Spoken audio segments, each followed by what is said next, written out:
I mean, I truly believe if you do not watch your diet, like all you're doing is making yourself sick.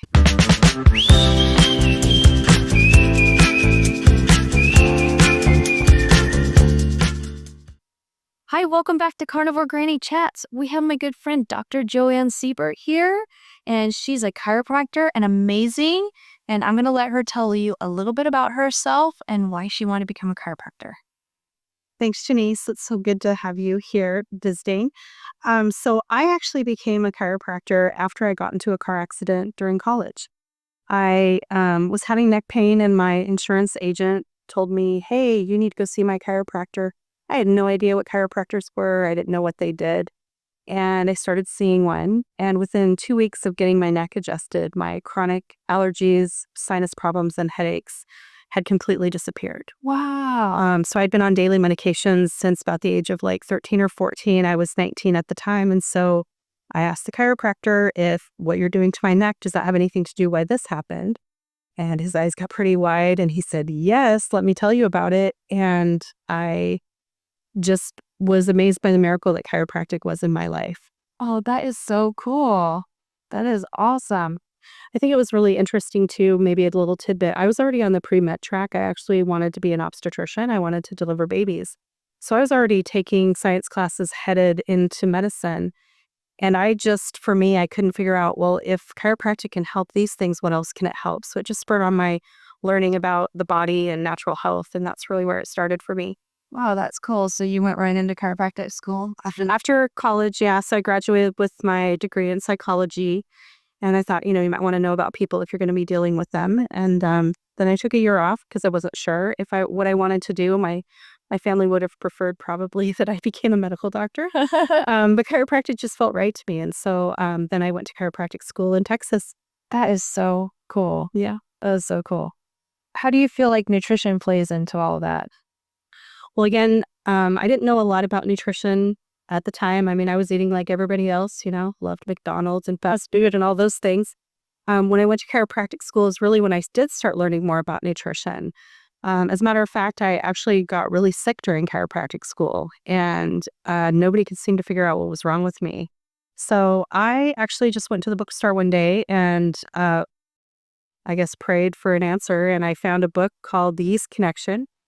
And it was about systemic overgrowth of yeast in your body. And I took the quiz in the book, and I think it was 110 or greater. You definitely have this problem. I scored like a 235. Oh my goodness. So I thought, well, I think this is my problem. And so I did what the book said. I bought all the supplements. I went on a 7-day fast. I did a lot of things probably that I shouldn't have. I don't know that I was really strong enough, but I was young, so I was able to manage it. But within 30 days, I really started feeling better. And after 90 days, I really felt recovered. But that was the first time that I really kind of realized the impact of like what we're eating, the things that we're putting into our body and how they really impact us. And so, of course, during school, I took a lot of nutrition. And now 28 years into practice, I do a lot with herbals, homeopathics, supplementation, different types of testing and cleansing and all sorts of things to help the body get back to health. That's awesome. So how did your diet change when you were learning all that? Did your diet change at all? Oh, 100%. Yeah. So, I mean, basically on the Candida diet, you're eating, lean meats and vegetables. That's pretty much it. Wow. So it was really restrictive. And again, that's kind of like what paleo's like nowadays.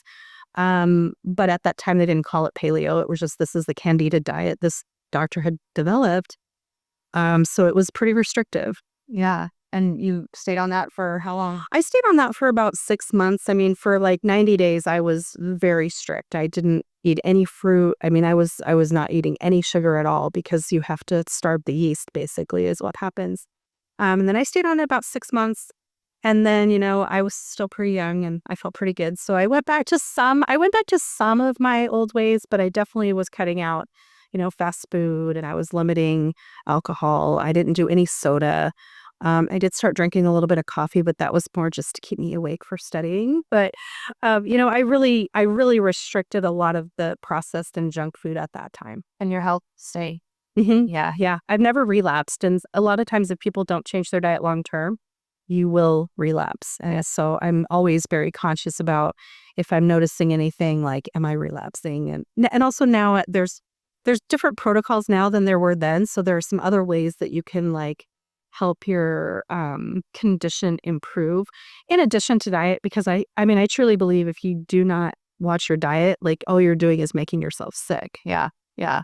Yeah. So, how did that affect when you're raising your kids? Yeah. So, when my oldest was born, she was 100% exclusively breastfed. Um, that kid, I made homemade baby food. That kid did not have any sugar really until she was about 2 years old. So I was pretty strict about what she was eating and how she was eating and all of those types of things. And I feel like that I had my second child and I still did some of those same things, but it's a little different going from one to two. I really didn't have as much time. So transitioned into, purchasing baby food and things like that. But we really stuck with, organic and tried to keep them as free of sugar as possible. That's good. And they grew and hit milestones. Oh, yeah. Yeah, I mean, the growth and development was great. I mean, I attribute a lot of that to two things, really. Well, three things, really.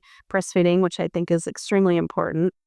I also believe that they were also getting adjustments, from babyhood. So that is helping keep their nervous system and their immune system strong. And then again, diet, just watching what they're eating and keeping an eye on that. That's awesome. So you do adjustments even on babies? Yes, I do. So I just last week, I went and saw a baby who was about 18 hours old.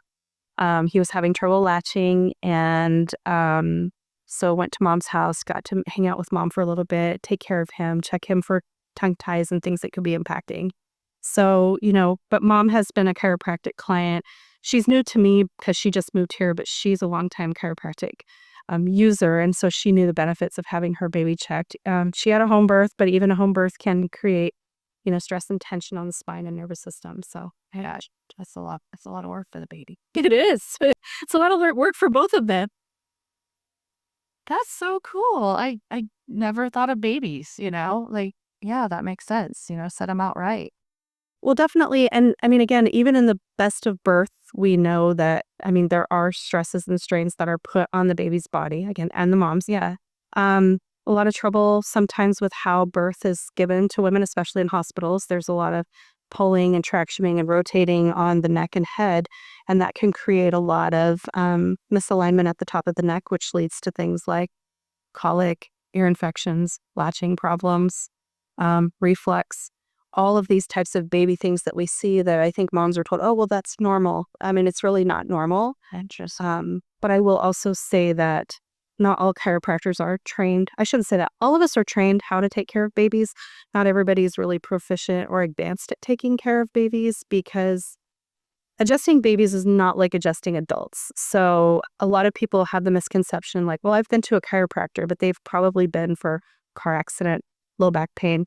They may have had popping, cracking type of chiropractic, and that's great. But we definitely don't do that with babies.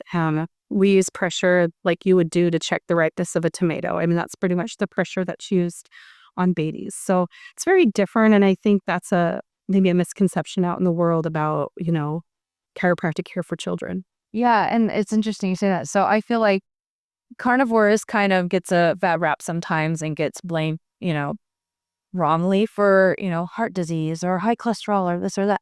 Chiropractic is kind of the same. Yeah. So how do you deal with that in your, every day? Such a good question. In my everyday, it's every day. It's getting to be less and less every day, but it still is out there, and I agree with you. I think that carnivore has been labeled as a fad diet. I do think it's like, oh, saturated fat is bad. But I also think that there's been so much misinformation that's been put out there. And I come from a place looking into the research that, fat has been blamed for what sugar has done. And, the mainstream nutrition advice out there really hasn't caught up with that. I think it's happening slowly, mostly because of stories like yours and the benefits that you've received and other people like you. So how I deal with that is you just have to realize, number one, you can only reach people at a level of where they're at. And I mean, I'll use it from chiropractic, but I do think that of that nutritionally too, because, I have kids who come in and, they're sucking on Gatorade, red Gatorade, and they're eating chips and they have been diagnosed with ADHD. Sometimes I have to build a relationship with a parent before I can even talk about their child's diet because a lot of people don't know that their diet is is contributing to what's going on for them or for their child. Right. The same for chiropractic, like, oh, I'm here because I have low back pain. But when I talk to them more, we start talking about, do you have gut issues? Do you have constipation? Do you have some of these other conditions? And they don't even know that that can be related to their spine. So I think the best thing you can do when you're trying to help someone is really meet them where they are and try to get them to make one small change, like, hey, maybe you should drink more water. Hey, maybe you should not have so much sugar in your coffee or cut cream out. If you can get people to make one small change, it helps them to make the next change. And even with chiropractic, like the hardest thing for people to do, I think, is to pick up the phone and make the call. Yeah. I know people, nowadays we have TikTok and people are watching people get adjusted on TikTok or YouTube even. There's all sorts of channels that show people getting adjusted. Some people find that really cool and that's what they want. Other people, it freaks them out. But I love that there is more ability for people to see it before they decide if it's right for them. Yeah, that is good. That's a good point. So what would somebody expect when they come to see you, or a chiropractor? Tell me, does it hurt? Does it, Yeah. like, it can be scary. So Definitely. what can you expect? Yeah, definitely. So you can expect from almost every chiropractor out there to receive some type of an examination. They're going to be doing, physical tests, neurological tests to check how your spine and nervous system are functioning. That should be a baseline. As long as there's a couple of schools of thought in chiropractic. A lot of chiropractors will still do routine x-rays in their office. A lot of times that is because they have a certain technique that helps them determine how they're going to adjust. The literature really says that x-rays aren't necessary unless there's been an injury or something that would let you think that there might be something more going on. I lean more towards that side. I will order x-rays in certain cases for patients because we do need to see what's going on. Again, if somebody has something, really severe going on, we will probably also order an MRI. So chiropractors are trained in all those imaging techniques to know what to order, what to look at, and how to, collaborate with other professionals if necessary. So you can expect to have an examination and talk about your health history and that type of thing.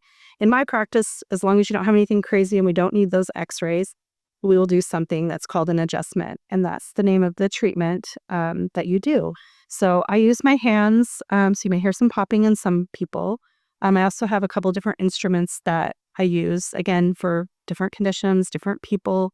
So it's very customized. And I do think that most chiropractors customize their technique and treatments to the patient in front of them. So you can expect that. Now, if it's your child, that's going to look a little bit different. Their children will still receive examinations, but that varies by age and ability and things like that. And then again, that adjusting technique would look different as well. Oh, interesting. Oh, and really quickly, just to follow up. And so after that first treatment, I also look over all the other testing that we've done. We'll have someone come back and we do a report of findings and give them a treatment plan. Especially if they've never been to a chiropractor, they're probably going to need a short course of intensive care to get their spine healthy. And then we go over treatment plan, finances, payment plans, all that kind of stuff and get that taken care of up front. And then we start the treatment plan. That's awesome. Now, I know some people will probably ask, will insurance cover this? Normally, is it generally covered by insurance? So that's a loaded question. I know that can be hard, but I know some people might be wondering, oh, that, it's interesting, but maybe I can afford it or something. Yeah. So oftentimes insurance companies will offer chiropractic benefits with their plan. What I've experienced, especially over the years, is that sometimes those are what we call illusory benefits. So your plan may tell you that you have, let's say, 20 visits per year. A lot of insurance companies have gone to using something called a third-party administrator that really determines how much care you receive. So the doctor then has to put in information to get a certain number of visits approved and things like that. So it's a fairly cumbersome process for the office. But if you have those benefits, it's something to explore with your company, and you would have to find an in-network provider to take advantage of that. I personally am out of network with all insurance companies, with the exception of Medicare, and with out of network benefits. that can look a little bit different because typically people have a higher deductible and things like that. So it's often actually less expensive for people to self-pay rather than try to use their insurance. Yeah, I can see that happen sometimes. Yeah. So you've been my doctor for a while, and you've seen me change throughout the years. So what have you've seen me before carnivore and after? What have you seen? Gosh, Jenece, I mean, your transformation has just been like really inspiring. Because again, when I first met you, we really were talking about back pain, you know?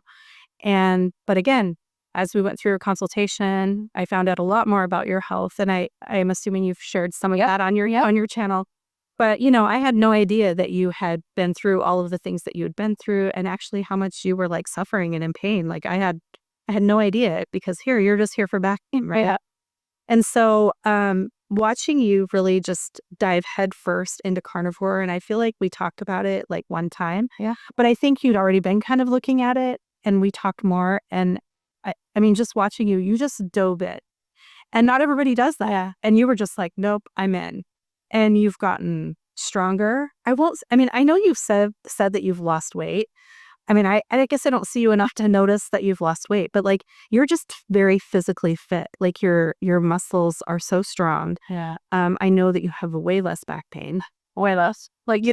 and I know that you have also had a lot of those other conditions that were plaguing you just disappear. And I think that's just such a testament to the power of eating, actual food. Yeah. Because my diet before was not good. Yeah. So have you shared about that as well? Yeah, a little bit. It was a lot of Lucky Charms, a lot of Mountain Dew. Oh my. Yeah, It's great. a lot of Mike's Hard Lemonade. Those were my trifecta right there. So And all of those obviously like now super inflammatory, right? and none of them nothing sounds good. Like none of it sounds good. I'm like, oh no, no. I get that. Yeah. When I was in college, when I was in my accident, I was what I call a Diet Coke-aholic. I mean, I loved it. I drank a lot of Diet Coke, and now I can't even. I mean, there's no way I would put that in my mouth. That's just I can't even stand the smell of soda anymore. I can smell it so well when we go anywhere. It's like, oh no, I can't. Yeah, that's interesting. yeah. So, what tips and trips do you have to help keep our spine healthy and strong? Well, I do think one thing, and this goes back to just eating healthy to decrease inflammation in your body is going to be one of the best things that you can do. So, drinking enough water, eating anti-inflammatory foods. Obviously, I do recommend carnivore, but if people aren't at the carnivore level, we can get them to that, but eating an anti-inflammatory diet. So even, we hear the Mediterranean diet. It's pretty good. It's got some good fats in it. You're still having vegetables and things, but that's an anti-inflammatory diet. Of course, as a chiropractor, I'm going to recommend that you get regular adjustments, and regular adjustments look different for different people. I have people with chronic pain who are trying to avoid surgery and they're older and they have some other things going on. Sometimes they have to come weekly, and that seems like a lot, but that's what they need in order to avoid some of the things that they don't want to have done. For other people, monthly is great. Quarterly checkups are really good for everyone. When babies are growing, so from like 0 to 3, I really recommend monthly checkups to check their development. Because again, if they're not hitting their milestones, if there are things going on, we can catch those things early, and we have things that we can implement to really help them achieve that. That's awesome. Yeah, that's great. So, so you would recommend carnivore. Mm-hmm. And how would you, like somebody who's maybe on the fence, like, oh, maybe I want to lose some weight, or I've got arthritis, or, maybe even type 2. How would you suggest they kind of start? Do you suggest like cold turkey, like I did, kind of crazy, or maybe ease it in? Like, does it depend on the personality? How would you suggest that? I do think it's variable because you are also not taking a lot of medications. I think that when somebody, if they're taking heart medications, if they're taking diabetes drugs, they're going to have to work with their doctor to make those adjustments as their body changes. So I don't think they need their doctor's permission to do it, but I think they need to be aware that as their body changes, as they lose weight, the need for those medications is going to decrease. And at a certain point, like they will be, in most of the time, able to get off of those medications. So again, I do think it it depends on the person. Just starting, I mean, I know there's levels of carnivore. Yeah. Just starting by cutting out the processed crap is a great start. That could be the first level. Yeah. And then it's going through those stages of carnivore so that their body can experience those benefits. And, I'm not a super expert. Obviously, I think, hey, dive right in like you did. But not everybody has the mental fortitude to do that and the physical fortitude. People are going to experience, the keto flu, they call it, with keto. You're going to experience some die-off. You're going to experience some unpleasant symptoms. Yeah. And we're taught in our world that symptoms are bad. It's a sign that your body's working and doing what it should. Exactly. Yeah, that's exactly right. Yeah, symptoms aren't bad. They're what our body's doing to heal. Yes. That's amazing. Yeah. That's so cool. Thank you so much. Yeah. Thank you for having me. Question. I can't come up with it.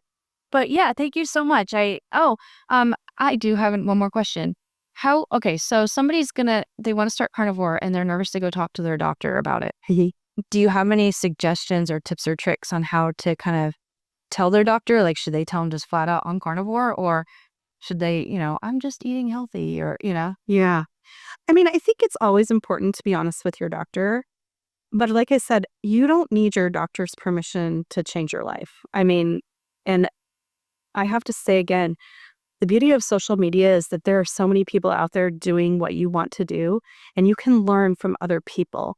Again, I love the idea of coaches. And again, I don't know if you're doing it officially or not doing it, but working with somebody who's been through it, a mentor, someone who can kind of help pick you up when you're feeling like down and it's hard is also really helpful.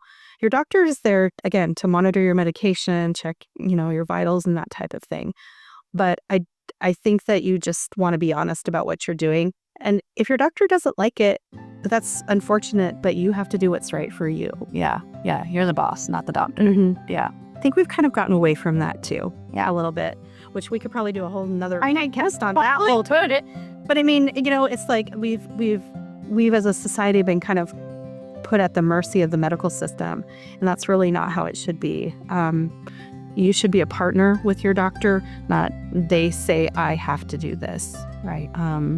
So yeah, if we want to talk about that another time, I'm happy to do that. Let us know in the comments below if you want to hear about that, because I think that would be a great conversation. I mean, I just think the medical system, the insurance company, pharmaceuticals, I think that's a conversation that people are seeing more and more. They're experiencing it more and more for themselves. Yeah. And I think we need to take back that power of our own health. Yeah.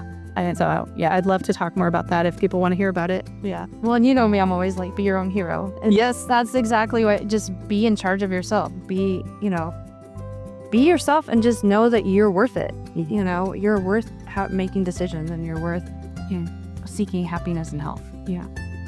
I know we're getting close to the end, but I mean, that's kind of what happened when I was sick in chiropractic school. I mean, I'd been to every doctor. Like, I'd been to multiple chiropractors. I'd been to nutritionists. I'd been to multiple medical doctors. I'd been to the urgent care. I'd been to the ER. No one could find anything wrong with me, but I know there was something wrong with me. So, I had to empower myself at that time. I literally went and prayed to find a book, So sometimes you just have to know what's wrong with you and just keep seeking that answer. Yeah. Sometimes it's not going to be with your doctor. Yeah. Yeah, that's true. Yeah, you have to just empower yourself to go and research for yourself and be your own advocate. They say, you got the mom saying, when your kid's sick and your kid's sick and you're fighting, advocating for your kid, you got to do it for yourself too. Mm-hmm. And you got to be the captain of your own ship. And how they do in the airplanes, you got to put on the mask before you help somebody else. Well, you got to get your health in order before you can help other people. Yeah. And I tell moms that all the time. And I do think that moms struggle with this the most. Yeah. They're busy taking care of everyone else, but they put themselves on the back burner. And honestly, you have to put your own health first so that you can take care of others. Exactly. I think that's perfect. Yeah. Well, thank you so much for chatting with us and coming on, and hopefully you can come back again soon, and I'm sure I'll see you. Yes. All right. Thanks for having me. Yeah. Thank you guys, and be your own hero.